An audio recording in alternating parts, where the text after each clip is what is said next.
porque toda persona que alegue que alguien ha sido sometido a desaparición forzada tenga derecho a denunciar los hechos ante las autoridades competentes, quienes examinarán rápida e imparcialmente la denuncia y, en su caso, procederán sin demora a realizar una investigación exhaustiva e imparcial. Bueno, toda esta batería de normas para explicar que España no está cumpliendo estas normas, que la comunidad internacional, por lo menos en medios juristas, etcétera, está un poco atónita de lo que está pasando aquí.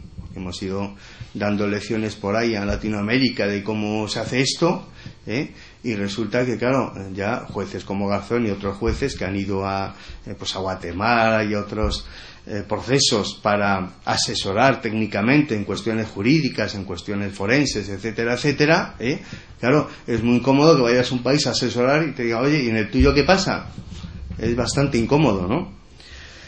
Bueno, entonces vamos a ver qué es lo que se está alegando aquí por parte, bueno, ahora con el proceso de Garzón, pues por parte de la Audiencia Nacional, del Ministerio Fiscal, etcétera. ¿Qué se está alegando? ¿Qué se está contestando de por qué Garzón, no sé, bueno, Garzón, pero esto es un aviso a navegantes, cualquier otro juez que se atreva a intentar investigar en este entorno? Bueno, se alega para no aplicar la normativa internacional la ley de amnistía. Y esto es bastante alucinante. Vamos a ver por qué no procede. Las leyes de amnistía, como hemos visto en algunas referencias, están prohibidas por la legislación internacional. No se puede aplicar amnistía a los autores de este tipo de delitos, así de sencillo. No se pueden aplicar. Ya está prohibido. Ya está. Eso se le ha dicho a Chile, a Argentina, a Guatemala. ¿No pueden ustedes tener leyes de amnistía? Bueno, pues España se permite contestar a los órganos, al Comité de Derechos Humanos, que como tenemos una ley de amnistía, eso ya está resuelto. No está resuelto nada.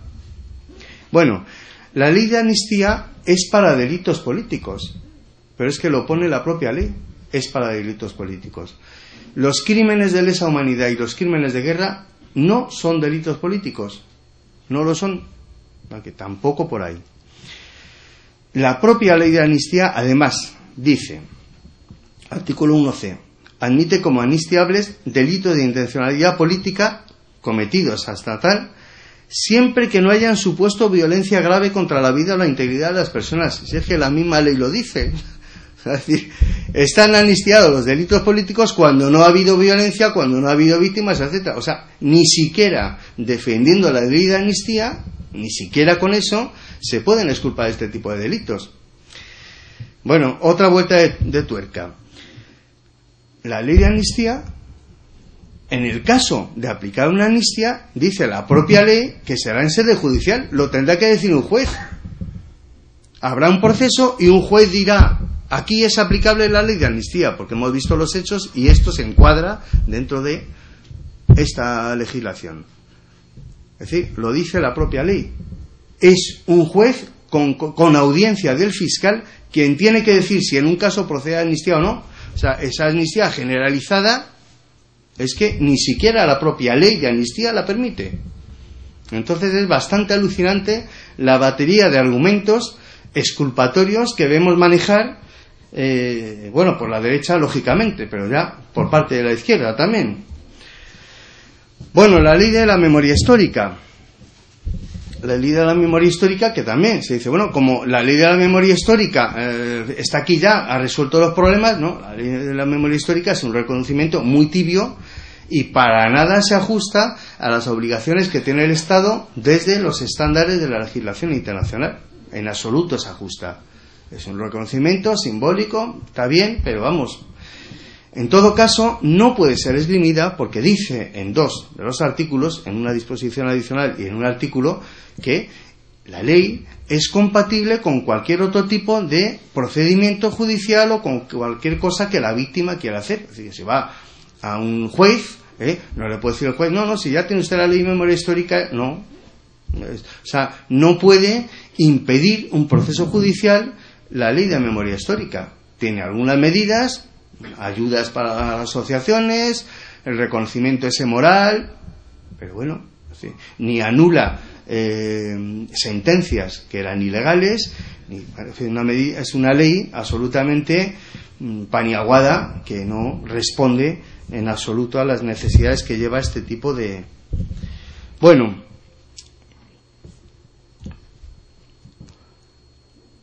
en todo caso, como ya vimos antes, las leyes internas, las leyes de un país, no pueden ser invocadas como justificación para incumplir los tratados internacionales, ¿no?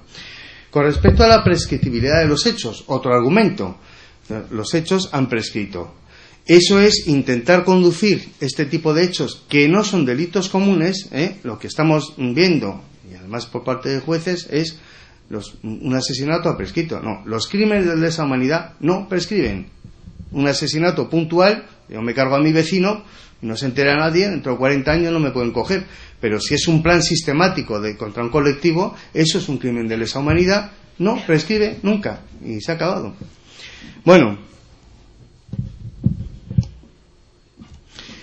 y retroactividad, pues seguimos remachando, los crímenes de lesa humanidad no prescriben, y es un principio pues asentado también por la jurisprudencia española y de otros países, porque aquí se han seguido procesos contra Estilingo, contra Cavallo, Guatemala, ha habido varios casos y los jueces comprenden esto perfectamente aplicado a Chile, pero aplicado aquí pues no lo entienden, ¿no?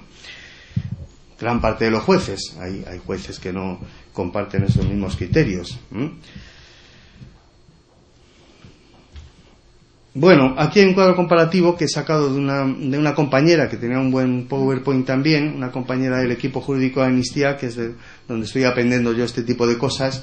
Esta es de Lidia Vicente. Bueno, que hizo un cuadro pues un poco como se esgrime tanto la ley de memoria histórica, para poner un poco negro sobre blanco qué dice la ley de memoria histórica o qué medidas establece con respecto a lo que habría que hacer realmente.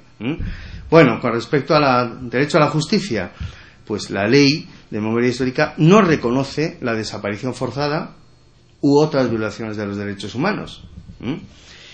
No garantiza el recurso para anulación de sentencias injustas. No se han anulado sentencias.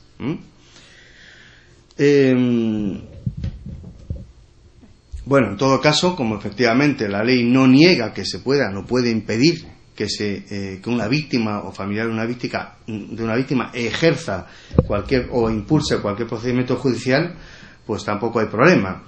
Bueno, entonces, en la segunda columna, pues a 3 años de la ley, derecho a la justicia, pues la oposición de las autoridades judiciales que estamos viendo a cumplir su papel, ¿no? Su función jurisdiccional.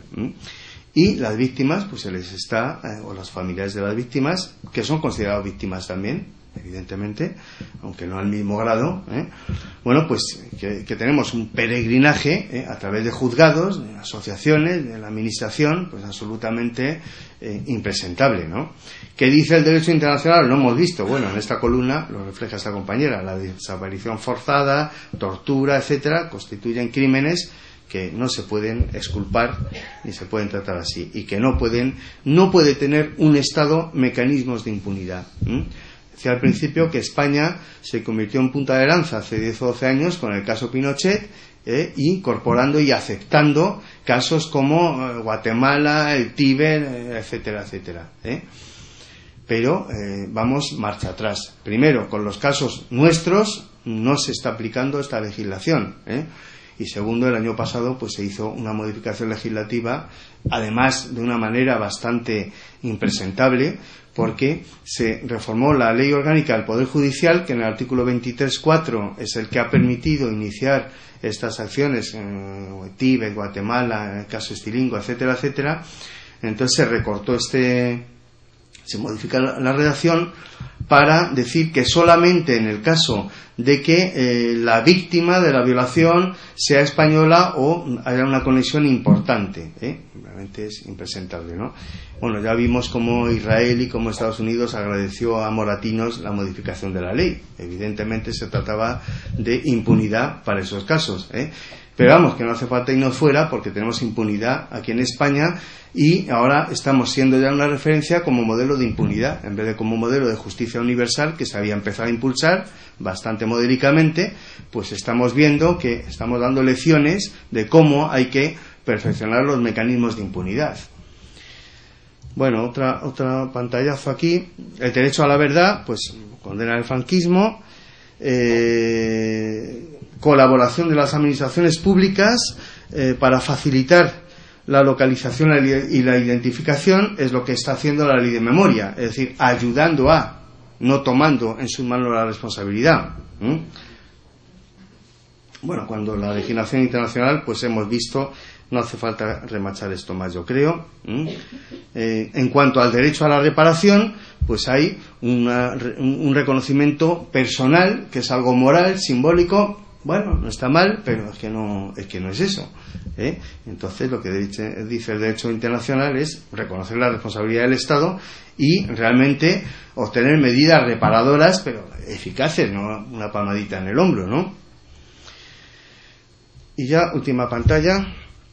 Bueno, recomendaciones del Comité de Derechos Humanos de la ONU, a los que no solamente no se ha hecho caso, por supuesto, sino que el gobierno español se ha permitido contestar con unas contestaciones realmente impresentables, ¿no? ¿Qué ha dicho el Comité de Derechos Humanos? Que hay que derogar la ley de amnistía. Y si no derogarla, si estamos viendo que en su redacción no permite utilizarla de la manera en que se está utilizando, torticeramente, ¿sí? Por lo menos que no sea un mecanismo de impunidad. Los mecanismos de impunidad están prohibidos por el derecho internacional y se sigue utilizando la ley de amnistía y la ley de memoria histórica para asegurar la impunidad, para blindar la impunidad.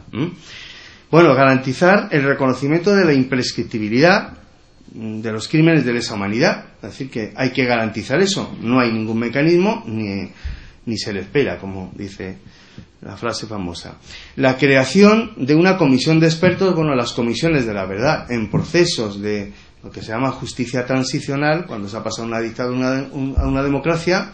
Como decía antes, hemos estado dando lecciones de cómo se hace eso, pero ahora están saliendo datos bastante incómodos de que no es tan modélica la transición española, ya está bastante cuestionada, ¿no? Es decir, tiene que haber una comisión de la verdad, como ha habido en otros países, para aclarar qué es lo que ocurrió, para que sacar a la luz los datos que muchos no quieren que se saquen, naturalmente, porque son incómodos, pero forman parte de ese derecho a la verdad que tenemos individual y como pueblo, ¿no? Y bueno, permitir que las familias identifiquen y exhumen los cuerpos de las víctimas e indemnizarlas. Se está permitiendo, pero de una manera absolutamente, en fin, no ya tímida, de una manera, es decir, el Estado debería hacer algo bastante más activo, ¿no? Y hacerse cargo de identificar las fosas, los autores, etcétera, etcétera. No dar ayudas a organizaciones.